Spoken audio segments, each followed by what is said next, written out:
dias, queridos amigos, que o Senhor seja conosco e nos envolva na sua proteção. Ao tempo de Jesus, a Galileia era uma região algo desconsiderada. Galileia essa que a humanidade do futuro deveria eleger como cenário de um dos acontecimentos mais significativos, importantes, na historiografia da civilização em geral e da civilização ocidental em particular. Porque a Galileia era uma região que reunia alguns lugarejos muito simples, modestos, desprestigiados do ponto de vista social, econômico, cultural. Se de um lado nós temos a águia romana com seus imperadores, desde Júlio César o Conquistador, até mais tarde os grandes períodos do auge de Roma, com Adriano, Domício Nero e outros. De outro lado, teríamos as regiões algo desconsideradas, onde pessoas simples, analfabetas, desataviadas, ali ficavam, naturalmente tratando do seu cotidiano, das coisas simples, a pescaria do mar, o comércio, a educação das crianças, a memorização dos textos religiosos, o ingresso nas casas ou nas instituições religiosas, que no caso de Israel em geral, eram os sinédrios, as instituições onde as pessoas ali estudavam o Torá, o Antigo Testamento, as velhas mensagens, não apenas de Moisés, mas dos antigos profetas que faziam parte da cultura hebraica. A Galileia, portanto, era um lugar dessa natureza.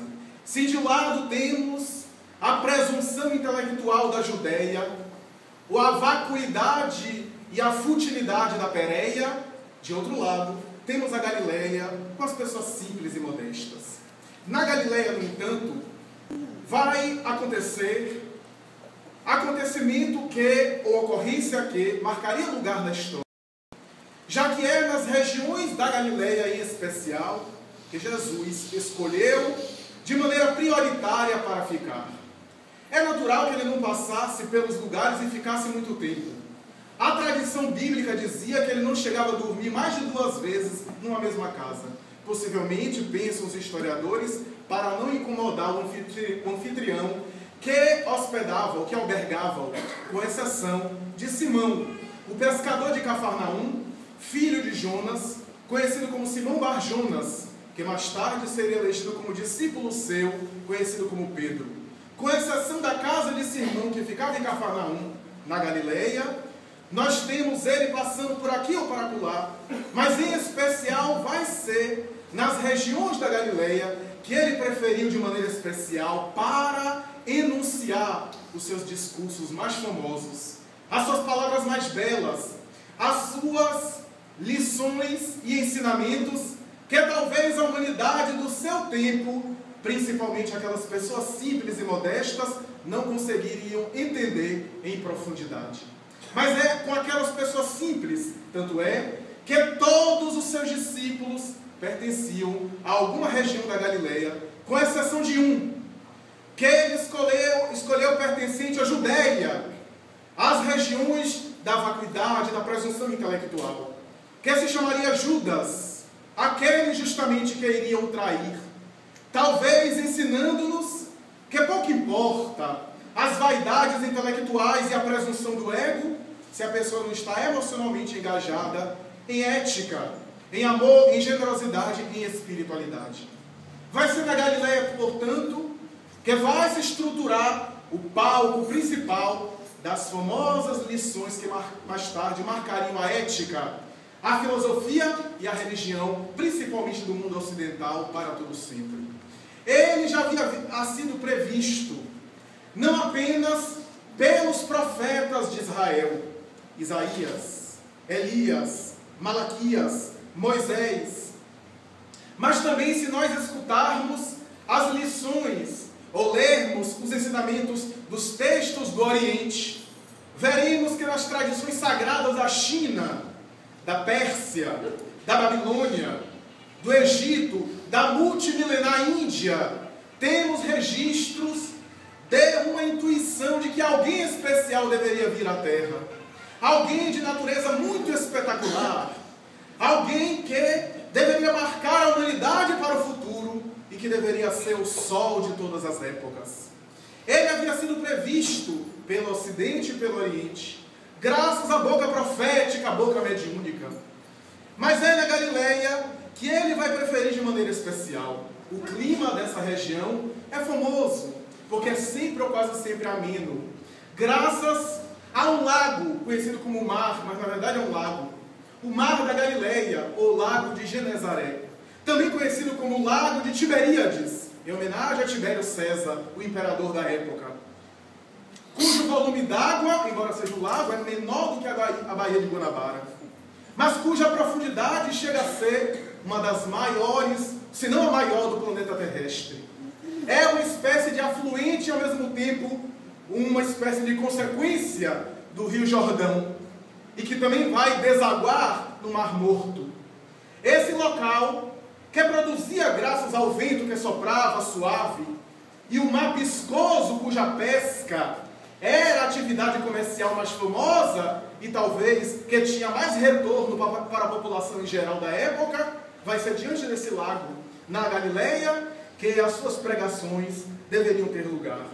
Mas eram locais tão desprivilegiados, que mais tarde, na própria tradição bíblica, nós temos ele levando a sua mensagem a outras regiões, como Israel, como por exemplo a Jerusalém, e as pessoas perguntando, e o que pode vir de bom da Galileia? Tal era o desprestígio social daquela região, desconsiderada pelo poder, tanto quanto pela inteligência dos fariseus, dos escribas, dos intelectuais, dentro ou fora da religião. É a Galileia, portanto, que vai ser o palco de algumas lições. E entre as regiões que estão em conexão com a Galileia, uma cidade ficaria famosa pelo futuro, a região de Magdala, por causa da vida um tanto tumultuada, perturbada, e ao mesmo tempo a dicotomia de existência em duas etapas muito distintas de uma mulher, que ficaria famosa no futuro e que é citada nas tradições evangélicas.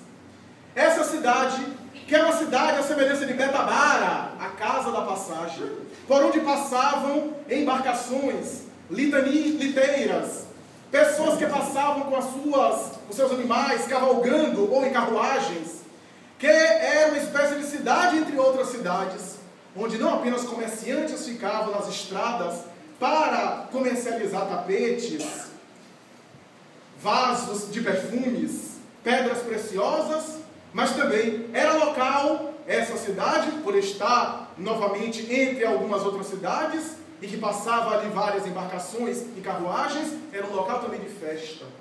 Não apenas o dia era alegre nessa cidade, pelas diferenças étnicas, raciais, culturais, onde não apenas romanos, gregos, judeus, ali se convergiam, mas principalmente à noite, onde as festas, os locais, os bares da época, os festejos, as cerimônias, tinham lugar de maneira tão famosa, que pessoas importantes passaram por essa cidade. Próculo, um dos procônsulos de Roma, alguns representantes de César, inclusive Cleópatra, a famosa rainha do Egito, que mais tarde seduziria Marco Antônio, depois do consórcio com Júlio César, segundo as tradições, passou também pela região de Magdala e desfrutou de algumas noitadas, de alguns festejos daquela cidade especial. Mas Magdala será mais tarde reconhecida e reverendada pelo mundo e pelas tradições judaico ou hebraico, cristãs, no futuro, graças à vida dessa mulher tumultuada, cuja existência foi feita em muitos conflitos, desafios e ao mesmo tempo superações.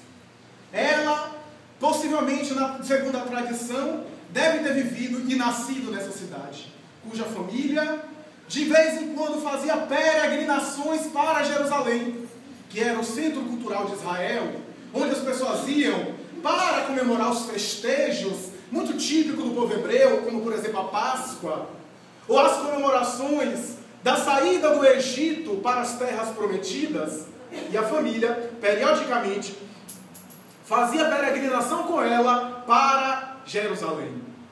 Essa menina mulher, Miriam, segundo a tradição hebraica, Miriam de Migdol, Maria de Magdala, mais tarde, ao perder os seus familiares, entrega-se de maneira afetuosa à palavra quente, que ouve pela primeira vez e com a qual não estava acostumada de alguém, que ela entregou-se com amor, com afeto, acreditando estar ali as promessas e as expectativas do futuro.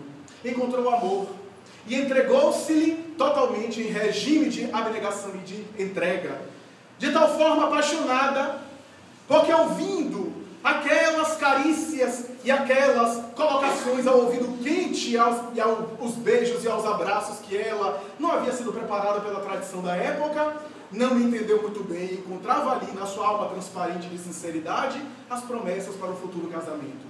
A grande verdade é, no entanto, é que depois da entrega total que aconteceu, ela acorda e percebe que não era o amor, era o comércio da exploração. Aquele não era um companheiro, um afeto querido, eram as patas galopantes de um animal, que utilizou-se dela para iniciá-la mais tarde no comércio carnal. E ao despertar, percebeu que estava no bordel, no prostíbulo. E não, como não tinha ninguém, a família, uma vez que quase sempre nessa época, a mulher, quando enveredava por esse caminho, quase nunca enveredava sozinha. Quase sempre era empurrada por alguém hipócrita, que ficava por detrás, enquanto ela recebia as pedradas, e ele recebia os lucros e os benefícios, que são naturalmente muito escusos. Ela, assim, à semelhança de outras mulheres, foi iniciada. E como não sabia, não tinha estrutura psicológica, ignorante, ingênua, viciou-se no comércio da prostituição. E com o tempo, ficou muito famosa. Conseguiu uma grande mansão. Mais tarde, fez o seu próprio negócio em uma casa muito bem decorada, que fazia fama de tal forma que algumas personagens famosas passavam para a cidade apenas para ter uma noite com ela. Para o mercado da prostituição. Ficaria ao mesmo tempo desejada, invejada, criticada e ambicionada. Era, portanto, a dicotomia do comportamento humano. Aqueles, muitas vezes, que com discurso moralista apedrejavam-na, buscavam-na como clientes, às escuras da noite. E, ao mesmo tempo, algumas pessoas, talvez porque tinha inveja dela, mas não tinha coragem de assumir, apedrejava, criticava, ou porque as famílias muitas vezes eram desordenadas ou desarticuladas por causa das suas seduções e dos maridos infiéis que frequentavam o seu bordel. Era, portanto, a hipocrisia social. Ela passava com sempre aquela aparência. De um lado, o corpo jovem, sedutor, não apenas aparência física, mas o olhar suave. Já estava em uma idade que não era nem tanto moça, mas também não era velha, não era idosa, e que ainda inspirava sedução, mas ao mesmo tempo olhar triste, de alguém que mergulhara profundamente no abismo das fúrias. A tradição da época dizia que ela era possessa, possuída por 7 demônios, que a dominavam, que a subjugavam, e assim ela era considerada. A hipocrisia não se dirigia a palavra a ela. E algumas pessoas miseráveis de vez em quando pediam esmola, pediam alguma doação. Ela se lembra que um dia, ainda jovem, quando foi a Jerusalém com a família, antes do mercado da prostituição e de alterar completamente a sua vida, ela, menina mulher de 16 anos, passando por uma região famosa em Jerusalém, viu um homem sentado em uma praça do mercado, com uma vara na mão. À época, os oradores, os contadores de história, especialmente da cultura hebraica, utilizavam uma vara para dar uma ênfase nos seus discursos, para dar uma ênfase de infinito aos seus discursos, o que hoje a oratória, a retórica faz com as mãos, onde o orador, muitas vezes com as mãos, expressa a ênfase emocional, dá uma tonalidade, ou imprime determinados aspectos que a palavra pura e simples não pode lograr. E ela viu aquele homem, orador sábio, que de vez em quando tinha transes de intuição, de profecia, que de vez em quando profetizava, e ao passar com a família ainda jovem, ele começava a dizer: está chegado o tempo, logo mais o sol do mundo estará na terra, ele estará conosco logo mais, preparai-vos, porque esses são os dias do Senhor. O Filho do Homem, o Filho de Jeová, logo mais passará por nós, e ele com sua palavra incendiará os corações de ternura, e ao mesmo tempo cobrirá a humanidade com a verdade. Ela, ainda jovem, ingênua, se aproximou e perguntou: como ele será? Ah, senhora, senhorita, ele será suave como perfume, um perfume de primavera, e ao mesmo tempo forte como o relâmpago do céu. A sua palavra deve estar dourada de uma ternura como um sorriso de criança, e ao mesmo tempo verdadeira como uma espada nua. Ele deverá abrir horizontes para que a humanidade seja feliz, especialmente entre nós, o povo escolhido, a tradição de Israel. Ela nunca mais havia de esquecer aquele diálogo, aquele comentário. Mais tarde, passando por uma das ruas de Magdala, com a sua carruagem, os seus servos, os seus empregados, dirigindo-se com um dos seus clientes a Dalmanuta, uma cidade, uma pessoa que estava jogada no chão começou a dizer: piedade, senhora, piedade, piedade para mim que sou leproso. Era a vítima do mal de Hansen, na época conhecida como lepra. Piedade porque logo mais o profeta que deve já estar na terra hoje passará por aqui, e eu creio que ele vai nos inundar, vai nos lavar as chagas morais. Ela ouve mais uma vez, parece lembrar daquele diálogo que ela teve com aquele homem em Jerusalém quando era ainda menina. Olha com um olhar triste, profundamente mergulhada no abismo do desencanto, da morbidez, do cinismo, do deboche, da descrença em relação a tudo. Olha aquele homem e diz: se tu me encontrares. Embora a aparência de descrença total, ela continua dizendo: se tu me encontrares, um dia me procura. Prometa-me que um dia me procura, que eu também quero conhecê-lo. E joga-lhe um sestércio de ouro, que o homem miserável, faminto, mendigo, pega com avidez e não esquece da promessa. Ela ali era naturalmente famosa.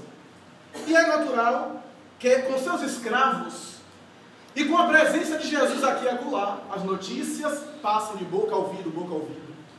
E um dia, mergulhada na depressão, na tristeza e nas inquietações que de vez em quando dominavam, a tradição dizia que de vez em quando ela era tomada por uma verdadeira escuridão, fechava as portas da sua mansão, escolhia não atender ninguém naquele dia, as escravas tinham que andar descalças para não fazer barulho, e ela no seu triclínio, no seu quarto pessoal, envolvida por mirra, incenso, odores de perfumes aromáticos, de ervas específicas que faziam arabescos graças à fumaça do ar, mergulhava profundamente no desencanto, na inquietação, quase na alucinação total.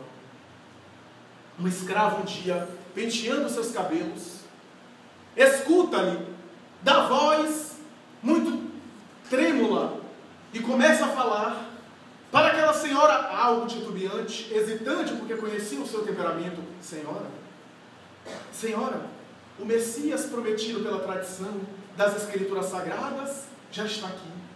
Eu o encontrei, Senhora. Ele está aqui próximo. Está numa região próxima daqui de Magdala.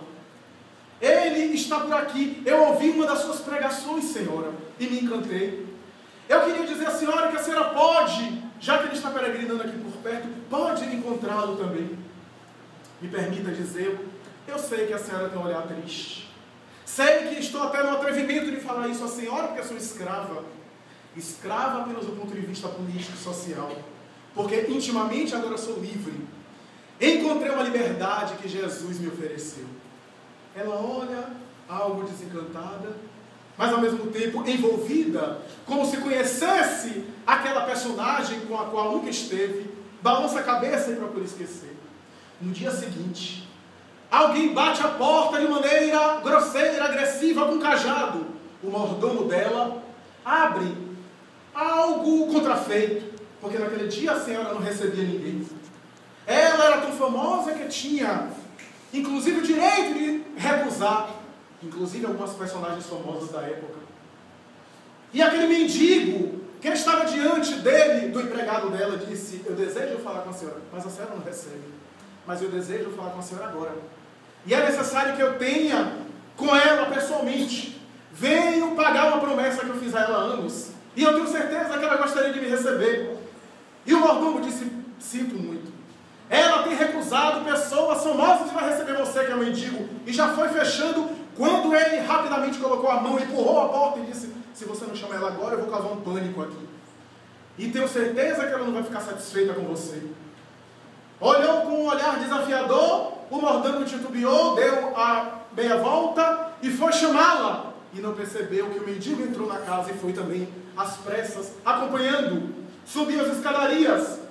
E quando ele percebeu, tentou detê-lo, mas já era tarde demais. Ele entrou por um quarto que estava coberto, envolvido na sua janela e nas suas portas por cortinas pesadas. A penumbra, o cheiro de incenso, de mirra, ou aquele triclínio muito bem acolchoado, tapeçarias da manuta, cristais, pedras preciosas, vasos de alabastros, tudo aquilo que o conforto na época podia proporcionar. Ele entra e ela nem percebe a sua chegada, com o olhar abatido, de bruço, na cama. Ela não percebe a sua chegada, ele chega por trás dela, balança e diz: senhora, senhora, lembra-se de mim?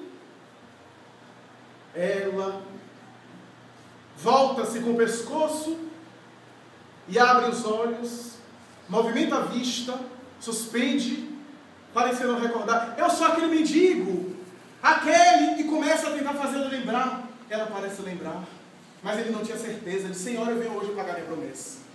Ele está aqui, Jesus de Nazaré. Vede, senhora, e arranca a camisa no peito, rasgando-a, e disse: vê, e apresenta os bíceps, o tórax, totalmente refeito. Lembra-se? As carnes purulentas, a lepra em estado avançado que estava já causando decomposição das minhas carnes. Ele recuperou totalmente a minha saúde. Eu o vi passar, ele olhou para mim, repetiu meu nome como se me conhecesse, pousou os olhares sobre mim e disse: que desejas de mim? Eis que me cure, Senhor. E tu crês que eu te possa curar? Eu creio, então cura-te. E eu senti um frêmito, algo angustiante ao mesmo tempo, algo diferente nas carnes, e fiquei bom. E venho agora lhe chamá-lo, chamar você para ter com ele. Ele é alguém diferente. Ela olha: senhora, levante-se. Ele está aqui na casa de Simão Bar-Jonas, em Cafarnaum, um dos seus discípulos. Ele está agora lá. Nós, se pegarmos uma embarcação, conseguiremos chegar lá no final da tarde ou no começo da noite. E tu terás a oportunidade de conversar com ele, hoje ou nunca mais. Porque amanhã eles estão programados para ir a uma região mais distante. Senhora, é a vossa oportunidade. Ele curou a minha lepra de fora. Vai curar a vossa lepra de dentro. Vai, senhora. Eu irei contigo, eu o acompanharei. E ela diz: para quê? Por que eu deveria ir? Porque você me disse que se eu encontrasse, eu o avisasse a você. E a senhora iria buscá-lo e ter uma entrevista com ele. Mas o teu profeta é hipócrita. Tu sabes quem eu sou. Tu sabes qual é o meu futuro. Tu sabes como eu sou conhecida aqui. Deve ser mais um profeta hipócrita de Israel. Não vai me receber. Curou-te a ti? Muito bem. Não sei se acredita ou não, mas não me receberia. Tu achas que ele receberia a mim? Logo eu? Logo a mim? Senhora, ele é diferente. Eu, quando cheguei e conheci, ele estava comendo com algumas meretrizes. Ela suspendeu o olhar. Ele estava comendo com algumas pessoas tidas de má vida. Ele chegou a fazer um discurso que eu vi, onde ele dizia: eu vim para aqueles que têm pecado, para aqueles que são rejeitados, para aqueles que não têm ninguém. Ele disse que veio justamente para essas pessoas, Senhora. Ele é diferente. Eu vejo ele comer, conversar com os pecadores, com os vagabundos, com as prostitutas, com os viciados. Ele tem preferência, inclusive, por essas pessoas, embora não rejeite ninguém. Senhora, é a vossa chance. Ela pareceu acordar daquele letargo. Estava profundamente possessa. Mas aquelas palavras daquele homem entusiasmado pareceu vibrar no seu mundo íntimo. Ela, então, olha para aquele, mas será? Senhora, ele começa a pegá-la, a suspendê-la com força, dando estímulo: vamos, Senhora, e pediu ao mordomo para providenciar a embarcação, um barco que ela tinha, e ao mesmo tempo alguns trabalhadores trouxeram, e uma serviçal trouxe um capuz. Ela vestiu, porque era conhecida na cidade, era detestada, algumas pessoas inclusive apedrejavam-na. E ele, aquele homem, aquele mendigo, também vestiu um capuz, tomou-lhe uma vestimenta e foi com ela. Pegou a embarcação. O sol já estava se despedindo. E ela começou a ver as águas oscilando. O mar calmo e ao mesmo tempo algumas vezes bravio. A embarcação caminhando. Ela olha até que aquela embarcação beija suavemente a superfície da terra, dando-se em Cafarnaum. Ela é ajudada pelo trabalhador braçal, que desce. Eles então vão até o casario famoso. Embora algumas regiões em Cafarnaum e na Galileia tinham estrutura grega, aquele casario, como alguns outros, tinha aspectos da Mesopotâmia. E ao adentrar-se perto da casa, ela viu a porta entreaberta, ainda titubeante, estava com receio, iria contactar com mais um homem, e ela estava acostumada com relacionamento com homens.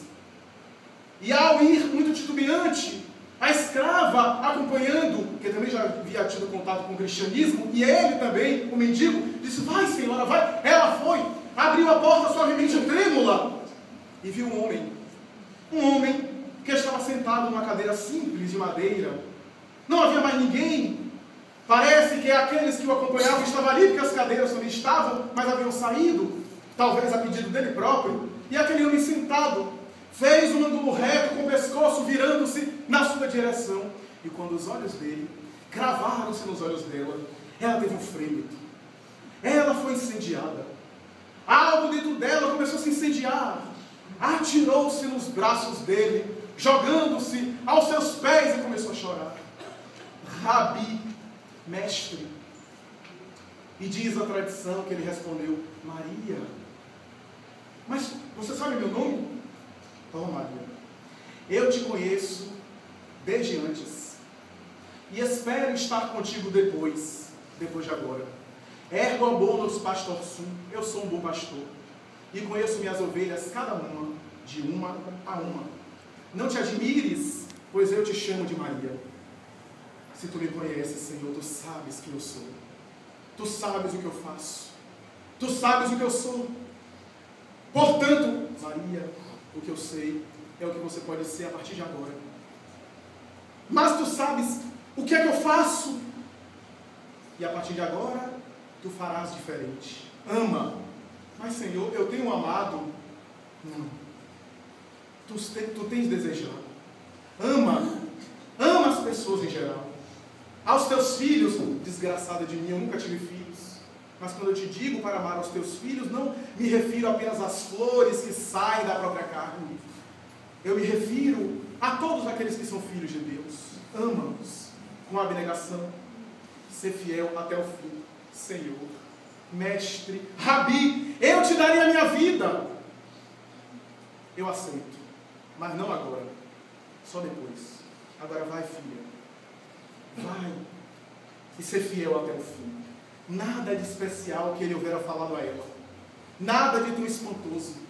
Aconteceu com ela o contato com o magnetismo dele, a semelhança do que o senador romano, que não era cristão, Públio Lentulus, mais tarde escreveria uma carta dizendo do seu contato com ele, que impressionou tanto que ele diz: o seu olhar e o seu magnetismo eram especiais.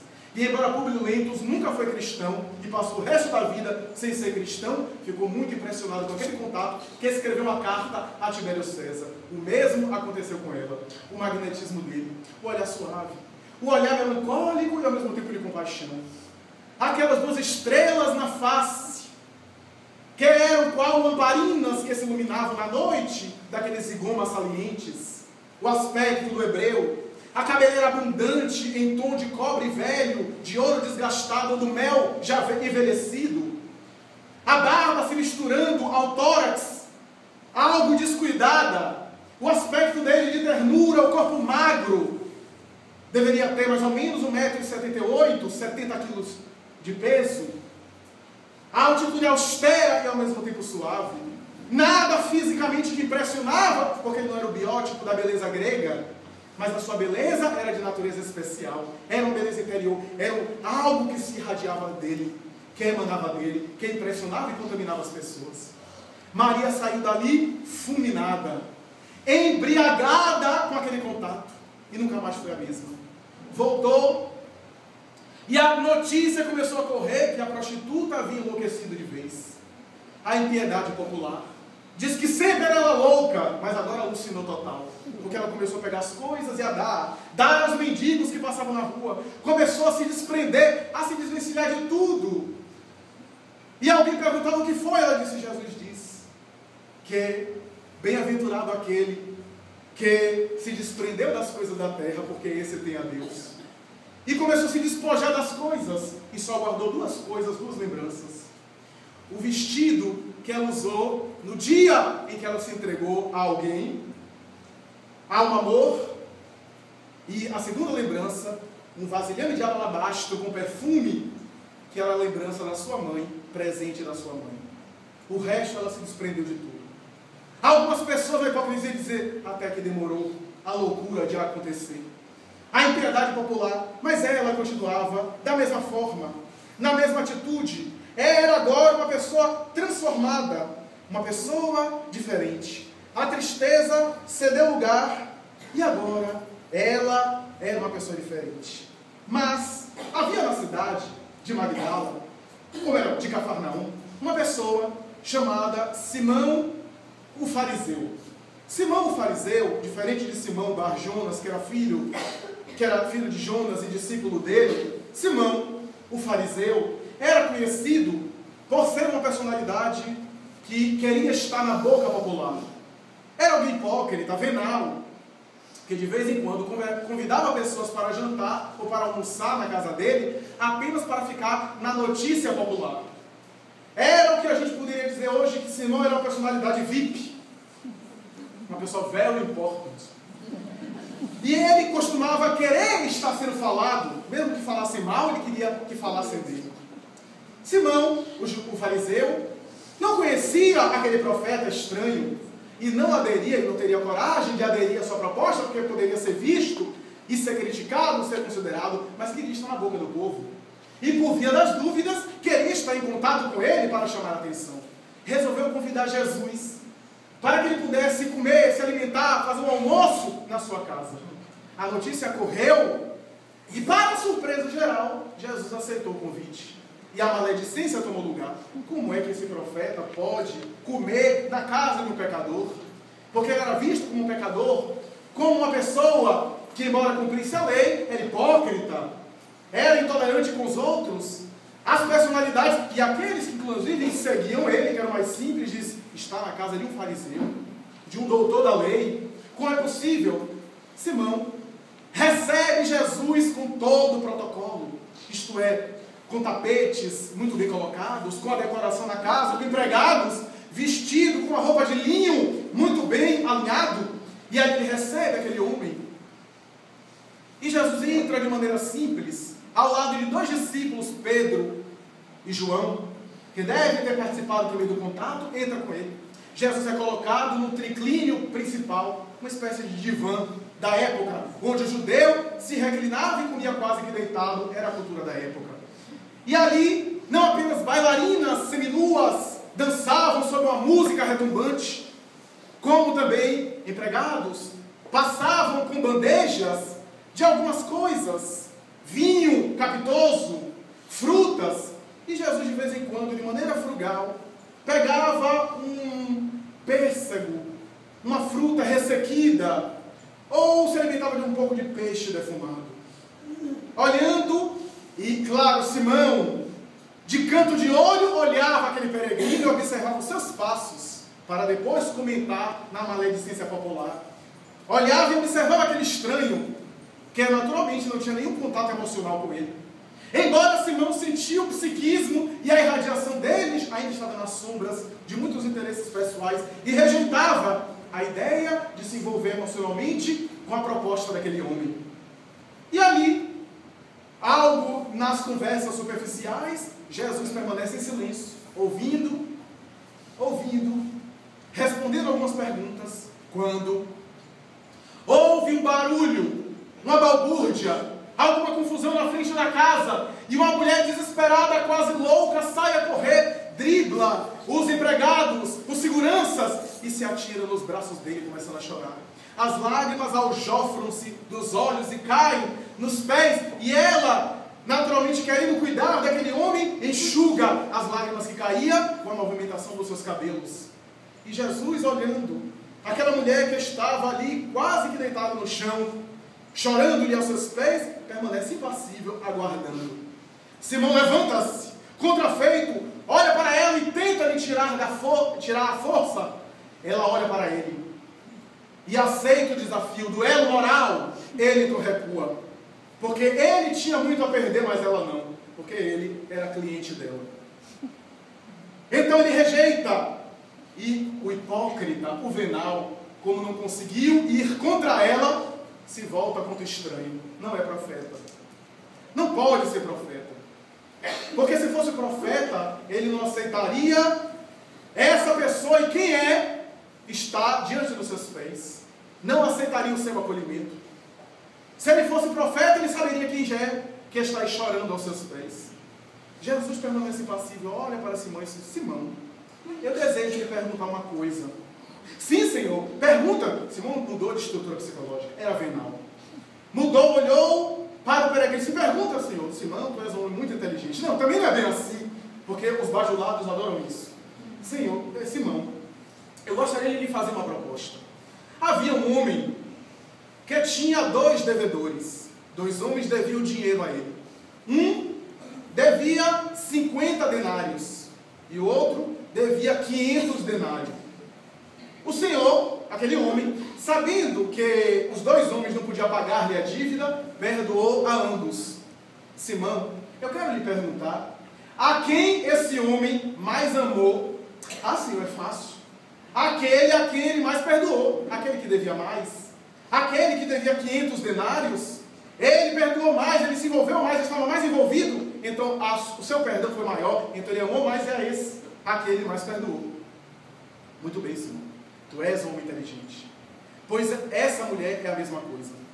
Porque quando eu entrei na tua casa, embora o protocolo, tu não me beijaste como manda as tradições. Por quê? Por que tu não me cumprimentaste? Quando eu sentei aqui, tu não me trouxe água para as ablusões, para me limpar as mãos antes da alimentação. No entanto, essa mulher me beija os pés e ao mesmo tempo me lava-lhe os pés com seu choro e enxuga com seus cabelos. Mulher, porque tu muito amas, muito te será perdoado. Vai e não voltes a pecar. Teus pecados estão perdoados. A mulher dá um grito de alegria, sai a correr, emocionada. O mal-estar já é feito, mas ele continua impassível. E ela agora tem uma transformação integral. Começa a ajudar as pessoas da rua. Algumas pessoas continuam na intolerância, algumas apedrejam, algumas tratam-lhe mal, escarram-lhe no rosto, mas ela permanece na mesma postura, nunca mais voltou à mesma vida, à mesma atitude. Acompanha algumas pregações dele, algumas peregrinações, passa-lhe o tempo, mais tarde ela ajuda algumas pessoas a chegar a ele, inclusive, para receber dele as bênçãos. E mais adiante, ela acompanha a tragédia do Calvário, a crucificação, quando ele é levado a Jerusalém, é escolhido em detrimento de Barrabás. O representante de César, Pilatos, cuja autoridade era a única responsável por uma pena de morte, lava as mãos e autoriza a pena de morte. E ela acompanha aquilo tudo. Conhece as chamadas mulheres piedosas que são citadas no Evangelho. Verônica, Joana, a esposa do intendente Cusa, Lívia Lentúlia, a esposa do senador citado Públio Lentulus, que inclusive as três mais tarde pediram a Pilatos, intercederam junto a Pilatos por Jesus, embora não conseguisse. E junto a elas, ela, Maria de Magdala, acompanha a sua crucificação. Todos os homens, com exceção de João, que tinha 15 anos de idade, João o evangelista, todos os homens abandonaram ele no momento da crucificação. Ela permanece. Aquele contato com ele, nem em Cafarnaum foi diferente. Ela pensava que pela primeira vez ela encontrou um homem que não lhe pediu absolutamente nada e que tratou ela de maneira diferente. E a partir dali, ela vai ser o exemplo da abnegação, da dedicação e da superação dos vícios, dos tormentos, das atitudes insanas. Torna-se um verdadeiro exemplo, uma referência no sentido da abnegação e da caridade. E mais tarde, quando acontece a tragédia total, a crucificação, ele aparece a ela, diz a tradição. Aparece a ela, e quando ela, emocionada, vai abraçá-lo, não me toque. Não me toque porque ainda não tive com meu pai. Diz o Espírito, Maria Dolores, através de Chico Xavier, Amélia Rodrigues, através de Divaldo Franco, e também Meimei, através de Chico Xavier, tanto quanto Joana de Ângeles, vão dizer que ele estava com o corpo perispiritual, segundo a doutrina espírita, com o corpo astral, segundo os esotéricos, materializado ali. E ele estava tão materializado que ele estava envolvido ainda de vibrações pesadas, danosas, porque antes de aparecer no terceiro dia na ressurreição, ele esteve nas furnas do mundo espiritual inferior, resgatando o discípulo que havia se suicidado. Retirado de Judas, daquelas regiões dolorosas, resgatado ele para o resgate dos seus compromissos espirituais, das suas perturbações. Daí a intuição do credo católico, que desceu aos infernos e ressuscitou no terceiro dia. O que equivale a dizer, mergulhou no mundo espiritual para resgatar o discípulo que havia se equivocado. E agora estava ali, mas as suas energias daquele mundo devasto, pernicioso, desequilibrado, poderia fazer mal a ela. Não me toques. Ainda não fui ter com meu pai. Mas vai avisar que eu estou vivo. E ela vai avisar. Diz o Espírito Amélia Rodrigues no seu Primícias do Reino. Quando ele chega na casa desolada de Simão, estão ali todos os discípulos. Maria de Nazaré, a mãe dele, estava presente. Ela entra e começa a dizer: eu vi, ele voltou, está vivo. As pessoas olham, de soslaio, com a sobrancelha suspensa, desconfiados, até que alguém rompe o silêncio, Tomé, e diz: foi a ti que ele foi aparecer? Foi logo a ti, porque a humanidade é muito engraçada. Nós falamos numa segunda chance. Nós batemos no peito e dizemos, falamos sobre perdão. Mas nós, inclusive entre nós, é muito comum. Ah, você sabe, ele está assim, mas você não sabe quem ele foi. E nós nunca esquecemos. Convivemos com uma pessoa há 50 anos. E a pessoa é maravilhosa. Mas nos lembramos daquele erro que a pessoa cometeu há 50 anos atrás. Nunca permitimos passar a página. Estávamos numa situação, a pessoa também, a pessoa subiu, a gente fica embaixo, criticando ela e tentando puxar ela para baixo de novo. Porque não damos, falamos muito em perdão em segunda chance, para os outros. Mas na hora de passarmos a borracha, esquecermos aquilo que foi feito, nós não fazemos. E ali também havia a mesquiez, a inferioridade. Foi a ti que ele foi aparecer. Maria, a outra, Maria de Nazaré, a mãe dele, sai correndo, abraça ela, que já estava chorando, e diz no seu ouvido: minha filha, na minha intuição de mãe, eu tenho a impressão que ele apareceu a ti. Eu acredito em você. Meu filho deve ter aparecido a ti. Ernest Renan, imortal da Academia Francesa de Letras, vai dizer mais tarde: a alegria maior de toda a mensagem de Jesus foi dada a ela. Porque a mensagem de Jesus toda, o ponto mais importante é a ressurreição. É que a vida continua depois da morte. E a mensageira da ressurreição foi ela. Ele escolheu ela para divulgar a mensagem. Humberto de Campos vai dizer, ele não escolheu Pedro, Simão, que era o discípulo a quem ele confiou o grupo, não escolheu João Evangelista, o discípulo amado, não apareceu primeiro a própria mãe, preferiu aparecer a ela. Alguma lição havia naquilo tudo. Algum ensinamento ele queria passar naquele que é considerado o maior símbolo de transformação moral do Evangelho, que vai divulgar mais tarde a mensagem da ressurreição. Foi ela que foi a divulgadora da mensagem da ressurreição. E nesse ínterim, nessa confusão, os apóstolos duvidando, ele entra na sala. Tomé, aqui estão as minhas chagas. Toca. Bem-aventurado aquele que não viu e crê. Mas ai daquele que, apesar de ver, continua sem crer. Era, portanto, a sua mensagem. E desaparece, aparece aqui e acolá. E mais tarde algumas pessoas chegam de regiões distantes do Oriente Médio. Algumas chegam vítimas da loucura, da lepra, de perturbações em geral, para encontrar-se com ele, porque a notícia correu a regiões distantes, regiões muito longínquas, e quando chegam, especialmente na cidade de Cafarnaum, ela acolhe-os e diz, mas vocês não souberam? Ele foi crucificado e conta toda a tragédia da morte dele, da traição. E ela vê o semblante tomando conta daquelas pessoas. A maioria leprosos, porque a lepra era muito comum na época. E ela vê a tristeza tomando conta. Ela não tinha ninguém. Pediu a Pedro e aos apóstolos para seguir com eles em Jerusalém, para ficar na casa de Jerusalém, a chamada Casa do Caminho, a primeira instituição cristã primitiva. Mas Pedro, segundo o Espírito Amélia Rodrigues, olha para ela e diz, Maria, me perdoe. Tu sabes que eu também sou fraco, eu sou homem. Todos nós somos. E você sabe, o seu passado, a sua vida. É complicado, a gente quer divulgar o Evangelho. E a sua pessoa, que é muito conhecida, o seu nome pode estar associado ao Evangelho. Você sabe que é muito complicado. A sua personalidade é muito conhecida e as pessoas podem associar o Evangelho que está nascendo agora com a sua pessoa. Me perdoe, mas você não pode me acompanhar. Não pode acompanhar-nos. A nós, os apóstolos. Ela compreendeu que seu nome estava envolvido em muitas polêmicas, em muito tumulto, e até entendeu o apóstolo Pedro. Ficou ali em Cafarnaum, acolhendo as pessoas, e conta a tradição que é um grupo de pessoas, inclusive crianças, vítimas da lepra, chegam e são tomadas essas pessoas por um grande abatimento quando sabe que ele já não está mais entre nós, que ele já havia morrido. E ela então, sabe de uma? Não tinha ninguém, acompanhou eles para um vale, os chamados Vale dos Leprosos, onde as pessoas eram colocadas como uma espécie de depósito de lixo. E ali começou a preparar, começou a estruturar o ambiente, a melhorar o local, e começou a fazer pequenas pregações a respeito de Jesus, do contato que ela teve com ele. Mais tarde encontra e conhece um jovem médico chamado Lucas, que se dizia discípulo de Paulo.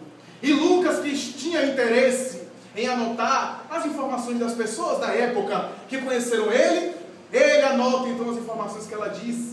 Em uma pregação que ela faz, Lucas acompanha ela para anotar, e foi graças ao seu depoimento, ao depoimento de Paulo e mais tarde de Maria de Nazaré, ele estruturou o Evangelho de Lucas, porque Lucas não conheceu pessoalmente Jesus. Ela fica ali no Vale dos Leprosos, pregando, ajudando as crianças, passando um unguento nas feridas, balsamizando-lhes as chagas. E sempre, diz Humberto de Campos, no livro que serve de referência esse mês, A Boa Nova, através de Chico Xavier, diz Humberto de Campos Espírito que ela costumava começar os discursos dizendo, vós, os leprosos, até que um dia, tomando banho, ela sente uma certa despigmentação no busto, pega um graveto e tenta introduzir, e ao introduzir, não sente dor nenhuma, estava tomada por uma insensibilidade, um dos sintomas do mal de Hansen. Ela estava com lepra. Naquele dia, mais alegre do que nunca, ela se avolumou com as massas e começou a pregar dizendo, nós, os leprosos, resgatarei os erros que eu cometi na carne, na própria carne, me libertarei para encontrar-me com Jesus para sempre. E continuava pregando no auge da sua doença. Quando estava já numa situação quase insuportável, ela foi levada por alguns dos servos ou melhor, alguns dos amigos leprosos do vale, alguns jovens, para Éfeso. E chegando lá em Éfeso, ela é recebida pela igreja, pela instituição cristã de Éfeso, por Maria de Nazaré, já em idade avançada, e também por João o Evangelista, que futuramente escreveria ali em Éfeso o Apocalipse. Recebida por João e Maria, ela é tratada, cuidada na sua lepra, até o momento máximo, quando no frêmito da agonia, diz Humberto de Campos, ela, no auge do mal de Hansen, ela tem uma parada cardíaca. Sente um frêmito, algo como se expulsasse ela do próprio corpo. E ao abrir os olhos, encontra um peregrino que vai na sua direção com os braços abertos. Ela reconhece. Rabi, Rabone, mestrezinho querido. Diz: Maria, agora eu te peço a sua vida. Vem, os erros que foram cometidos foram resgatados. Vem agora desfrutar do reino dos céus. A personalidade de Maria de Madalena, ou Maria de Magdala, como se queira, é uma personalidade que ficou muito conhecida na história do cristianismo. E que tem muitas referências ao longo dos tempos. Essa personalidade fala-nos muito caro ao coração, porque faz-nos lembrar do esforço da nossa transformação moral. Humberto de Campos chega a dizer: quem é de nós que não se prostituiu? Porque a prostituição aqui, entre aspas, não é apenas aquela do comércio carnal, mas a prostituição da ganância, do ego, da vaidade, da prepotência, dos valores humanos. Quem é de nós que nunca se prostituiu com os valores humanos, isso é, os valores da terra, em detrimento dos valores da alma? Quem é de nós que não supervalorizou as quinquilharias do mundo em detrimento da ética e da paz de consciência? Quem é de nós que não sujou em algum momento a alma e a própria consciência com as coisas da terra, as perturbações do mundo, em detrimento da consciência pacificada e do coração tranquilo? Então cada um de nós, alguns de nós, todos nós, já nos prostituímos nesse sentido geral, nesse sentido genérico. A lição de Maria Madalena também fala-nos do esforço que devemos fazer para a superação dos erros anteriores e de não olhar para trás. Não há lugar na doutrina espírita, que hoje ressuscita o pensamento de Jesus, o cristianismo primitivo, que foi esquecido ao longo dos tempos pela intolerância religiosa. Não há lugar na doutrina espírita para a consciência de culpa, para o sentimento de culpa. E foi isso que Jesus ensinou a Maria de Magdala e ela cumpriu com excelência. Aquele que tomar a sua cruz e seguir-me até o fim, esse será salvo. E aquele que não olhar para trás, esse é digno de mim. A mensagem do Evangelho, de não olhar para trás, de seguir-me, de tomar sua cruz, isso é, de assumir as próprias responsabilidades. Ou aquele que não renunciar a si mesmo, como eu dizia Jesus. Não renunciar a si mesmo é renunciar ao próprio ego. Por amor a mim, não é digno de mim. Portanto, é uma mensagem profundamente psicológica para os tempos atuais.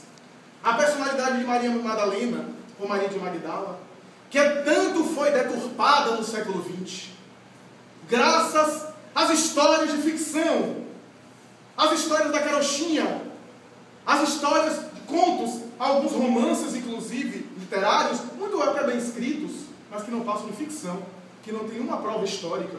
Aliás, o próprio Dan Brown, autor de uma dessas obras, declarou publicamente que a sua intenção foi fazer um livro de ficção e não um livro de prova histórica. Embora muitas pessoas leiam o livro e outras, que até espíritas que leem, olha aí! Aí está. Porque a nossa pequenez é tão grande que não consegue entender a conduta dele, a conduta de Jesus. Então queremos reduzir ele ao sabor das nossas paixões, por incapacidade de compreendê-lo. Então é essa a colocação. E ela, a sua personagem que foi tão deturpada no século XX, e que 2000 anos de teologia nunca foi encontrada nenhuma referência desta ou daquela natureza, senão essa mensagem que nós estamos dizendo, não apenas na teologia tradicional, na ortodoxia, na história em geral, mas também 151 anos, 150 anos, um pouco mais, da doutrina espírita, e não temos informações mediúnicas que comprovam essas ficções. Será que os espíritos não têm acesso aos arquivos? Será que os bons espíritos não têm acesso às histórias que aconteceram na época? Eles têm os arquivos e trazem. E se até hoje não falaram nada a esse respeito e não confirmaram, é porque, de alguma forma, eles não aderem a essa proposta. Pelo contrário, Amélia Rodrigues, Humberto de Campos e outros trazem uma conotação diferente. Porque as nossas paixões são tão grandes e tão intensas que aquele vínculo, aquela relação, só poderia ser de um envolvimento carnal. O que não haveria nada demais, também não é pecado. Mas a sua missão não comportava o envolvimento. O casamento, por exemplo, o relacionamento com alguém. Apesar de ele não ter condenado o casamento, um dos seus discípulos mais fiéis que ele escolheu foi Simão, que continuou casado a vida toda. Que foi casado, era casado quando ele convidou ao Evangelho e continuou casado a vida toda. O cristianismo não é contra o envolvimento, o casamento. Mas a sua missão em particular não comportava. E ademais, se os discípulos anotavam tanta coisa na particularidade, nos detalhes, nos diálogos, por que o Evangelho não traz nada a respeito às Escrituras? Ah, mas houve adulteração. Mas houve também registros que estão sendo recuperados. Informações dos essênios e outras informações. E não há nada a esse respeito. Ademais, uma notícia de tal monta deveria chamar a atenção, à época, as pessoas, inclusive os historiadores, que não comentaram nada a esse respeito. E então, essa colocação no entanto permanece, porque nós gostamos dos escândalos. Como se houvesse alguma proibição. Ademais, achar que Jesus teria um envolvimento e manteria esse envolvimento às escondidas, seria reduzir ele a nós, a nossa igualdade, a nossa condição, porque seria pior do que nós. Então essa, portanto, é uma colocação que merece uma reflexão. Mas a personalidade de Maria de Madalena chama-nos a atenção pela sua superação. Emmanuel, no livro de mensagem Caminho, Verdade e Vida, tem uma mensagem sobre ela, cujo título é justamente o seu nome, onde ele vai dizer, nós no mundo espiritual temos a informação que Maria de Madalena, ou Maria de Magdala, associada à cidade, é considerada por nós a maior transformação de conduta dos cristãos primitivos. Maior até do que o apóstolo Paulo, diz o próprio Emmanuel. E ele continua dizendo, porque o apóstolo Paulo sempre foi casto a vida inteira. Sempre manteve-se fiel à lei. Sempre se manteve obediente aos preceitos da época. E os preceitos da época diziam, quem estiver contra Moisés deve morrer a pedradas. E foi isso que ele fez com Estevão. Foi isso que ele fez com os cristãos. Ele obedecia aos preconceitos e aos preceitos da época. Emmanuel vai dizer, Paulo tinha consciência viciada na lei. Mas Maria Madalena era um pântano de degradação humana. Era rejeitada socialmente. E afundou num dos vícios mais difíceis de superar. Um vício muito forte, dominado por obsessões cruéis. E é muito difícil alguém que é iniciado nessa área conseguir sair, conseguir recuperar-se. E ela conseguiu. E nunca mais retornando às mesmas paisagens. Diz ainda as tradições do mundo espiritual que essa mulher extraordinária vai se reencarnar mais tarde, séculos depois, em uma personalidade famosa da Idade Média, mística, intelectual e ao mesmo tempo abnegada, cujo amor a Jesus iluminou tanto a humanidade e a Idade Média, que somente pode ser comparada com algumas outras pessoas na Idade Média, como Santo Antônio de Pádua, São Francisco de Assis e alguns outros. E ela, que é inclusive reconhecida como uma das santas da veneranda Igreja Católica Apostólica Romana, naturalmente superou-se totalmente. E segundo Amália Domingo Soler, a notável médium, foi nessa última encarnação, no século XVI, em 1570 aproximadamente, é que ela superou-se a ela mesma e foi a última encarnação na Terra, não precisando mais voltar ao planeta terrestre, senão em missões especiais. Fala-nos, portanto, dessa maturidade. Como dizem os Espíritos, ninguém que encontrou ele e que não se contaminasse, não se envolvesse de alguma forma.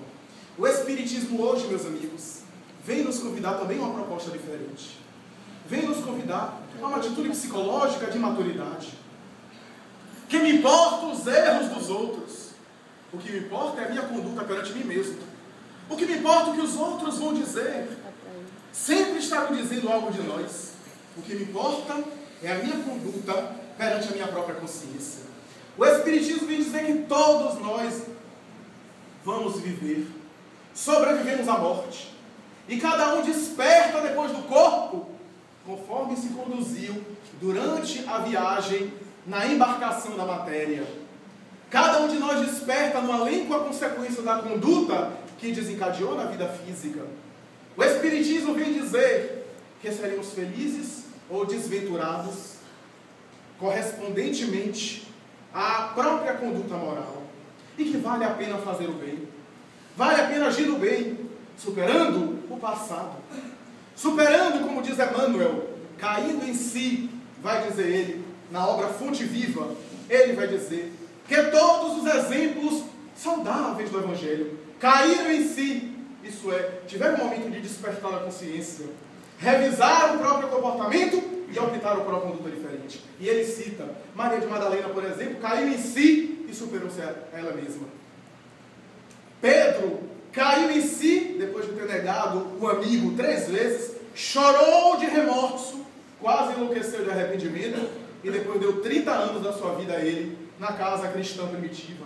O apóstolo Paulo caiu em si, se deu conta dos crimes que havia praticado, e mais tarde se tornou o maior divulgador do cristianismo. Emmanuel termina a mensagem dizendo, Judas também caiu em si, mas de maneira covarde optou pelo suicídio. Então, o cair em si é natural, é o despertar da nossa consciência, é o indivíduo que já consegue ser sensível aos valores espirituais, que não está anestesiado pelo sono dos vapores da superficialidade. É aquele indivíduo que já consegue conhecer-se a si mesmo, já consegue ter um sentido para a vida do ponto de vista emocional, psicológico. Cair em si é saudável e todos nós fazemos. Mas a conduta que nós nos permitimos é essencial. Alguns costumam dizer, mas esses cristãos eram espíritos superiores. Não. Se tornaram espíritos superiores depois. A exemplo de Maria de Madalena, eram espíritos problemáticos, como nós, complicados. Qual é a diferença do apóstolo Paulo para alguém que mata? Ele também matava. E assim por diante. Mas eles decidiram pelo caminho certo. Eram até espíritos endividados, porque senão não teriam passado pelo holocausto, pela morte, pelo sacrifício. Passaram pela prova, se não tivessem dívidas, não precisariam passar pela prova. Mas passaram e escolheram o caminho certo e se tornaram espíritos superiores depois. Quando nós, a maioria de nós, que não temos muitos erros, que não temos grandes erros nessa encarnação, sempre quando alguma coisa nos chega, alguma dor, alguma dificuldade, e por que eu? Quando a pergunta deveria ser, por que não eu? Afinal, todo mundo sofre. Com todo mundo, mas uma história acontece. Por que comigo vai ser diferente? Porque eu sou especial, privilegiado de Deus, em quem nada vai acontecer. Mundo de provas e expiações, como diz Allan Kardec. A Terra ainda é um mundo de expiações e de provas. Portanto, não é uma terra que um paraíso, é um mundo onde os espíritos estão em conserto, estão se consertando, quebrados, portanto, de experiências anteriores. O Espiritismo vem dizer que a reencarnação nos explica essa realidade, mas vem nos dizer que para que serve o Espiritismo? De que adianta essa doutrina maravilhosa se não nos torna pessoas melhores? Diz Allan Kardec em A Gênese, que adianta a pessoa saber que existe mediunidade? Que adianta o médium ou não médium entrar em contato com os espíritos e saberem que os espíritos se comunicam, se isso não faz dele uma pessoa melhor, uma pessoa menos egoísta, mais sensata, mais moderada nos seus excessos, se não torna a pessoa mais sadia moralmente? De que adianta todas essas informações espirituais se a pessoa permanece como era antes, materialista, ateia? Não há diferença. De que adianta? Eu vejo espíritas dizendo, já recebi várias mensagens do meu filho que desencarnou, mas quando a gente examina essa pessoa, é de uma intolerância, é de uma agressividade. Então as mensagens do filho dela desencarnado não fizeram dela melhor. Outros que dizem, eu estou não sei quantos anos na doutrina espírita, mas quando nós vamos ver a conduta, é de uma agressividade, é de uma arrogância. E nós perguntamos, o que adiantou esses anos todos na doutrina espírita?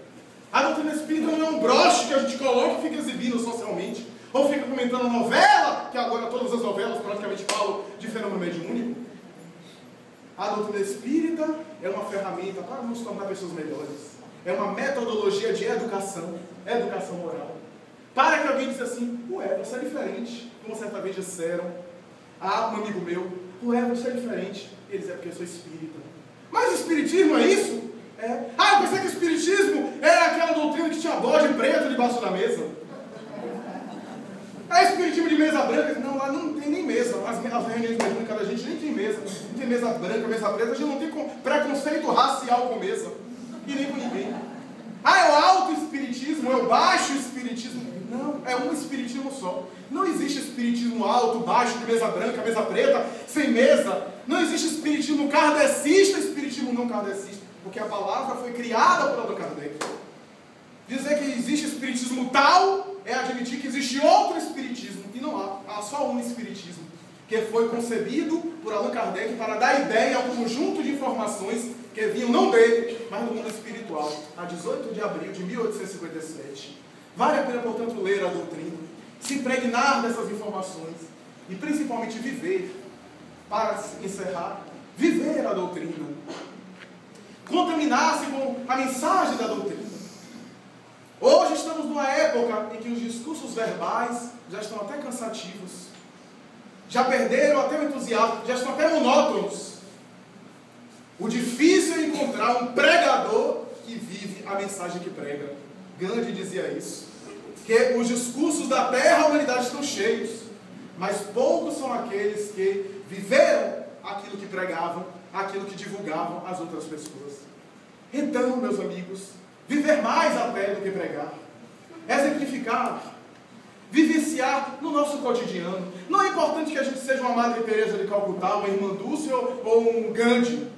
É importante que nós sejamos homens de bem, mulheres de bem, pessoas corretas na sociedade, mesmo que a peso de sacrifício. O Espírito Joana de Ângeles costuma dizer, mesmo que teus pés forem calçados por espinhos, e a tua face seja coberta de bofetadas, nunca te arrependas de ter feito o bem. Nunca te arrependas de ter sido generoso, porque o bem faz bem àquele que pratica. Se não receberes o reconhecimento agora, melhor ainda, porque depois receberás isso multiplicado. É, portanto, a informação do mundo espiritual. Portanto, reflexionemos a respeito da mensagem de hoje, sobre Maria de Madalena, porque ela representa um pouco de cada um de nós, dos nossos vícios, e o esforço que devemos fazer para superá-los, enquanto estamos na barca do corpo de carne, do corpo biológico. Muita paz.